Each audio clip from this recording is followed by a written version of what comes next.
Hello guys, welcome to our channel. जैसा कि आप जानते हैं, विराट कोहली ने टेस्ट फॉर्मेट में काफ़ी अच्छे रिकॉर्ड्स बनाए हैं and but now he has stepped down as a captain in test format. So what you have to say about it? अब क्या कहें, काफ़ी लोगों का दिल टूटा है और हम लोगों को शौक लगा है। पहली बात तो ये, क्योंकि इसकी उम्मीद नहीं थी कि इतनी जल्दी अब टेस्ट फॉर्मेट से भी ये कप्तानी छोड़ देंगे। क्योंकि अगर हम बात करते हैं इनकी T20 फॉर्मेट से कप्तानी छोड़ने का, तो वो समझ भी आ रहा था। काफ़ी सालों से प्रदर्शन इतना अच्छा नहीं हो रहा था। उसके बाद ये जिम्मेदारी छोड़ना कहीं ठीक भी था, क्योंकि तीनों ही फॉर्मेट में हम कप्तानी करते हुए दिख रहे थे। उसके बाद ODI की बात करते हैं और टेस्ट फॉर्मेट में भी, जहाँ एकमात्र एक ऐसा फॉर्मेट था जहाँ कप्तानी करते हुए दिख रहे थे। लेकिन ये इनका कुछ निजी यहाँ पे एक डिसीजन है कि ये नहीं करना चाहते हैं टेस्ट फॉर्मेट में भी अब कप्तानी। और हम चाहेंगे कि अब यहाँ से आने वाले वक्त में एक खिलाड़ी के तौर पर, एक बल्लेबाज के तौर पर विराट कोहली अच्छा ही करते हुए दिखे। लेकिन ये क्यों लिया है, कहीं ना कहीं थोड़ा इसका ये कह सकते हैं कि जो परफॉर्मेंस नहीं चल रहा है उसकी वजह से है। लेकिन अंदर से ये क्या सोच रहे होंगे, ये कहना काफ़ी मुश्किल है। और काफ़ी लोग शौक हो गए हैं इस बात को लेकर। और सही बात में अगर हमारी माने या फिर काफ़ी लोगों की माने, तो छोड़ना नहीं चाहिए था, क्योंकि काफ़ी बुलंदियाँ उन्होंने अपने नाम किया है। सबसे सक्सेसफुल रहे हैं टेस्ट फॉर्मेट में as a captain Virat Kohli. Overseas में जाके सबसे ज़्यादा बार इन्होंने जीता हुआ है, 16 बार जीता हुआ है। जबकि सेकंड वो जो खिलाड़ी जिन्होंने सबसे ज़्यादा बार जीता हुआ है एज अ कैप्टन ओवरसीज़ में टेस्ट फॉर्मेट में, वो थे सौरव गांगुली, जिन्होंने 11 बार जीता हुआ है। तो वहीं महेंद्र सिंह धोनी ने 6 बार जीता है। तो रिकॉर्ड ही बता देता है आपको कितना बेहतरीन इन्होंने किया है। जो इनकी अगर हम बात करते हैं कि कितना मैच इन्होंने जीता एज अ कैप्टन, तो 68 मैच में जो टेस्ट फॉर्मेट में इन्होंने कप्तानी की है, 40 मैचों में जीत इन्होंने दर्ज किया है। तो कितना बेहतरीन करते हुए दिख रहे थे। लेकिन इसके बाद भी अगर आप ये डिसीज़न लेते हो, तो कहीं ना कहीं कुछ सोच रहा होगा इनका ज़रूर कि कैसा देखना चाहते हैं खुद को बल्लेबाज के तौर पर या फिर एक खिलाड़ी के तौर पर आने वाले वक्त में। तो इन्होंने कुछ सोच समझ के ही ये डिसीज़न लिया होगा और हमको अब यहाँ से आगे बढ़ना चाहिए और आगे की तरफ देखना चाहिए। जी बिल्कुल। Virat Kohli is the most successful test captain of India. Shouldn't he have continued? देखिए, मेरे ख्याल में सुतनुका जी, आपने बिल्कुल सही पूछा सवाल कि कंटिन्यू करना चाहिए था। जैसे गैंग्स आप बता रहे थे कि जी उनको मतलब अचानक इस तरह से टेस्ट मैच की कप्तानी, टेस्ट फॉर्मेट की, माफ़ कीजिए, कप्तानी छोड़ देना, ये बहुत ही एक शॉकिंग लगा हम लोगों को। मतलब हम लोग चौंक गए, ये क्या किया, क्योंकि इससे पहले वैसे वो T20 मैच की कप्तानी छोड़ चुके हैं। ठीक है, तो इसके बाद ये मौका उनके पास था, तो अचानक ऐसे छोड़ देना, उनके पास और भी मौके हैं अभी भी, मेरा मतलब है थे, जी कि वो ठीक है नहीं हुआ। ये बहुत ही सुनहरा मौका था दक्षिण अफ्रीका में जाके श्रृंखला अपने नाम करना, लेकिन वो हो नहीं पाया। ऐसी बात नहीं, कोशिश तो सब लोगों ने की, लेकिन हुआ नहीं। होता है कभी, कई बार हमने देखा है कि बाहरी टीम जो हमारे भारत के दौरे पर आती है, लगता है कि नहीं इस बार भारत जीत नहीं पाएगी, लेकिन वो टीम अच्छी भी थी लेकिन कुछ अच्छी कर नहीं पाई थी। तो ऐसे भी ठीक है, कोई बात नहीं। ऐसी बात तो नहीं कि 3-0 से हार के आए थे, 2-1 से हारे हैं। जी जी। ठीक है, और भारत की टीम अच्छी खेली, लेकिन सेकंड इनिंग्स में किसी का बल्ला ठीक से नहीं चला। तो शायद मेरे ख्याल में उनको ऐसा लगने लगा था कि मुझे हटा दिया जाए, तो इससे पहले मैं ही छोड़ दूं। जी यही शायद इस तरह की सोच उन्होंने रखी होगी। जी ऊपर से कुछ महीनों से जो बात चल रहा है विराट कोहली को लेकर, हेड कोचिंग को लेकर, राहुल द्रविड़ को लेकर, उसके बाद जो अनबन चल रहा है, भले ही विराट कोहली ने कह दिया था कि उनके और रोहित शर्मा के बीच में कुछ भी नहीं है, लेकिन कुछ ना कुछ शायद से खराब है, जिसके चलते ये सब कुछ भारत के लिए एक बड़े बड़े डिसीजन आता हुआ दिख रहा है। क्योंकि अगर हम बात करते हैं विराट कोहली और रवि शास्त्री, जो कि हमारे पूर्व हेड कोच थे, तो उनके बीच में काफ़ी मिलती जुलता हुआ बात था। लेकिन जैसे ही अब राहुल द्रविड़ जी आए हैं, उसके बाद लगता है कि विराट कोहली के साथ उतना नहीं बन रहा है। तो ये चीज़ को लेकर भी और कई महीनों से जो बात चल रही, क्या ये सोच को लेकर जो विजन देख रहे हैं टीम इंडिया के लिए, as a head coach Rahul Dravid और एज अ कप्तान जो कि विराट कोहली थे, और एज अ कप्तान जो कि अभी रोहित शर्मा है, क्या सबका एक ही विजन है?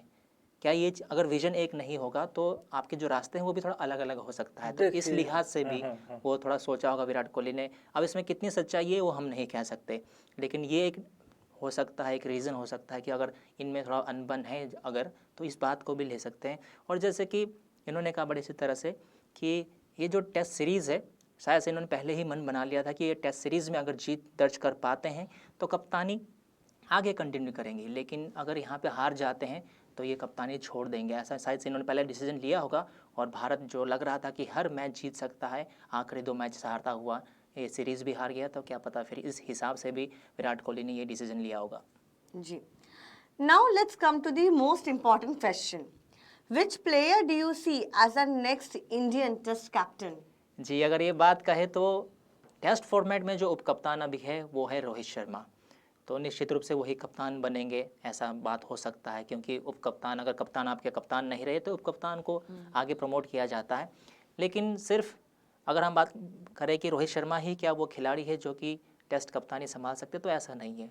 और भी दावेदार है, जैसे कि आपको नज़र आते हैं उसमें केएल राहुल, ऋषभ पंत नज़र आते हैं। यहाँ तक कि सुनील गावस्कर ने ये भी कह दिया कि ऋषभ पंत को बनाना चाहिए कैप्टन, क्योंकि एक वो युवा खिलाड़ी है, उनकी कप्तानी दिल्ली कैपिटल्स के लिए आईपीएल में अच्छा दिखा है। ऊपर से ये जो युवा खिलाड़ी है भारत के लिए लंबे समय तक कप्तानी कर पाएंगे। तो इस लिहाज से एक लॉन्ग टर्म के लिए सुनील गावस्कर का यही कहना है कि ऋषभ पंत को बनाया जाए। तो वहीं पे केएल राहुल की बात करते हैं तो काफ़ी मैच्योर खिलाड़ी है, उसके बाद इनके पास भी अनुभव है कप्तानी करने का, आईपीएल में भी अच्छा करते हुए दिखे हैं कप्तानी। तो ये दोनों ही खिलाड़ी ऊपर से अलग अलग ढंग के एक अलग अलग फ्लेवर को लेके आते हैं। यही खिलाड़ी, क्यों जो भी एक नया कप्तान रहता है एक नया फ्लेवर को लेके आते हैं, कप्तानी का तरीका अलग रहता है। तो नाम तो ये सामने आ रहे हैं 3, लेकिन कौन बन पाएगा, अगर मेरी माने तो मुझको लगता है कि रोहित शर्मा के साथ ही जाना चाहिए। इसीलिए क्योंकि एक आप नए एक कप्तान के ऊपर इन्वेस्ट कर रहे हो, तो एक ऐसे कप्तान को रखेंगे जिसको सबसे ज़्यादा एक्सपीरियंस हो। तो मुझको लगता है कि सबसे ज़्यादा विराट कोहली के बाद अगर कोई एक्सपीरियंस रखता है कप्तानी में तो वो रोहित शर्मा ही है। तो इनको आजमाना चाहिए, स्टार्टिंग करना चाहिए।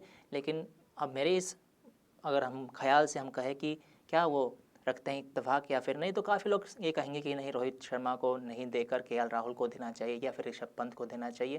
तो ये अलग अलग हो सकता है, लेकिन मुझको लगता है कि अब रोहित शर्मा को ही देना चाहिए कप्तानी। जी, आपका? जी, आप कहना चाहेंगे इस विषय देखिए, में? कप्तानी की अगर बात करें तो क्योंकि यहाँ पे अजिंक्य रहाणे का बल्ला चला नहीं, तो इस हिसाब से वो टीम में रहेंगे या नहीं इसमें संदेह है। जी बिल्कुल। ठीक है, क्योंकि पिछले साल ऑस्ट्रेलिया दौरे पर उन्होंने शतक भी जड़ा था जब वो कप्तानी कर रहे थे, और बार बार साबित किया कि वो कप्तानी कर सकते हैं। ठीक है, लेकिन मेरे ख्याल में हाँ, रोहित शर्मा अगर टेस्ट खेलेंगे तो ज़रूर वही कप्तान बनेंगे। वनडे में भी वो मुंबई इंडियंस की कप्तानी करते हैं।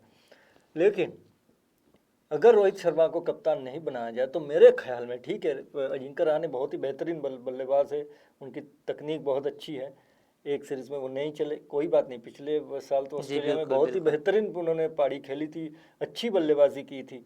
तो मेरे ख्याल में उनको अगर टेस्ट के कप्तान बनाया जाए तो इसमें कोई मुझे अच्छा ही लगेगा। इसलिए अच्छा लगेगा क्योंकि उन्होंने साबित किया, वो भी ऑस्ट्रेलियन ग्राउंड में। अब एक बात सोचिए, उस टीम में मेन हमारे जो तेज गेंदबाज, जसप्रीत बुमराह नहीं थे, नवदीप सैनी नहीं थे, जो अभी चोट के कारण बाहर है। ठीक है, तो उसके बावजूद भी नटराजन, इस तरह के खिलाड़ी, ऑस्ट्रेलिया के जो प्रमुख तेज गेंदबाज जोश हेजलवुड, मिचेल स्टार्क, इन लोगों के खिलाफ भारत ने वो सीरीज जीता था। कैसे जीता था, और सबसे बड़ी बात यह है पाकिस्तान के दर्शक भी इससे काफ़ी खुश हुए थे कि नहीं, हमारे पड़ोसी मुल्क जो है भारत इस तरह से ऑस्ट्रेलिया के ग्राउंड में ऑस्ट्रेलिया को हराया, बहुत अच्छा लगा। और वो भी मेन प्रमुख खिलाड़ी टीम में नहीं है। तो मेरे ख्याल में अगर वो कप्तान बने तो मुझे आश्चर्य नहीं होगा। लेकिन हाँ, यहाँ पे क्योंकि उनकी परफॉर्मेंस अच्छी नहीं रही, तो यहाँ पे शायद उनकी जगह ये हो सकते हैं। अगर रोहित शर्मा टेस्ट टीम में रहते हैं तो, क्योंकि वो रेगुलर वनडे प्लेयर है, नहीं तो केएल राहुल, या तेज गेंदबाजी के तौर पर देखा जाए तो जसप्रीत बुमराह। जी बिल्कुल, उन्होंने जो कहा बिल्कुल मैं सहमति रखता हूँ उससे। ठीक है, लेकिन वही बात हो जाती है कि क्या हमको अजिंक्य रहाणे क्या टेस्ट फॉर्मेट में खेलते हुए दिखेंगे, क्योंकि उनका प्लेइंग 11 में अगर जगह नहीं बनता है तो फिर टेस्ट कप्तानी की बात ही नहीं आती। एक एक्सपेरिमेंट के तौर पर रखा जा सकता है। ठीक है, नहीं, देखिए सिर्फ आपको एक कप्तान के तौर पर रखना काफी रिस्की हो सकता है। यहाँ पे एक बात मैं जोड़ना चाहूँगा गैंग्स, क्योंकि सौरव गांगुली जब कप्तान थे, मैंने काफ़ी सुना था कि वो हमेशा बैक करते थे अपने प्लेयर को। मैं जानता हूँ अभी वो प्रेसिडेंट है, सभापति है, लेकिन हाँ, मेरे ख्याल में वो अगर मौका दे सकते हैं, अगर दे कि चलो मैं तुम्हें 2 सीरीज में एक्सपेरिमेंट करता हूँ, देखते हैं इसके बाद अगर ऐसा करते हैं तो। जी देखते हैं क्या रहता है। उन्होंने हमेशा जिन प्लेयरों को कहा कि तुम 20 मैच खेल रहे हो, 30 मैच खेल रहे हो, तुम परफॉर्म करते जाओ। जैसे वरना आज मोहम्मद कैफ इतने सालों से टीम में नहीं होते, क्योंकि उनकी परफॉर्मेंस उतनी नहीं अच्छी होती थी। वो 35-40 रन करते थे, बाकी 35 रन वो फील्डिंग में बचा देते थे। बिल्कुल, ठीक है, इसलिए तो बैक कर सकते हैं। क्योंकि देखिए ऑस्ट्रेलिया जैसे देशों में जाके वैसे परफॉर्म करना कोई मामूली बात नहीं है। और मिचेल स्टार्क जहाँ 153, 54, 55 किलोमीटर गति से गेंद डालते हैं, जी, उनके बिल्कुल, खिलाफ बिल्कुल। खेलना कोई मामूली बात नहीं है। और जॉश हेजलवुड भी 145-46 के रफ्तार से गेंद डाल सकते हैं। जी, देखा जाए तो आपने एक नया मोड दिया है इस बात को, और देखते हैं इस मोड को किस तरह से लेता है अब जी। सिलेक्शन कमेटी, और देखते हैं कि क्या जगह बनती है कि नहीं। क्या बिल्कुल, होता है? जी, एग्रीड एग्रीड। जी चलिए दूसरे सवाल पे। Should Kohli have resigned as a captain of India for T20 world cup last year so early? आपने बिल्कुल अच्छा सवाल किया सुधनका जी। ये बहुत ही चौंका देने वाली बात थी जब हमको पता चला कि वो मतलब रिज़ाइन कर रहे हैं, इस्तीफा दे रहे हैं, मतलब इसके बाद और कप्तानी नहीं करेंगे। तो मुझे बहुत ही आश्चर्य हुआ, क्यों ऐसा कर रहे हैं? तो कप्तानी तो अच्छी कर रहे हैं, क्योंकि वो उनके जो आक्रामक कप्तान हैं, अपने खिलाड़ियों को भी बैक करते हैं।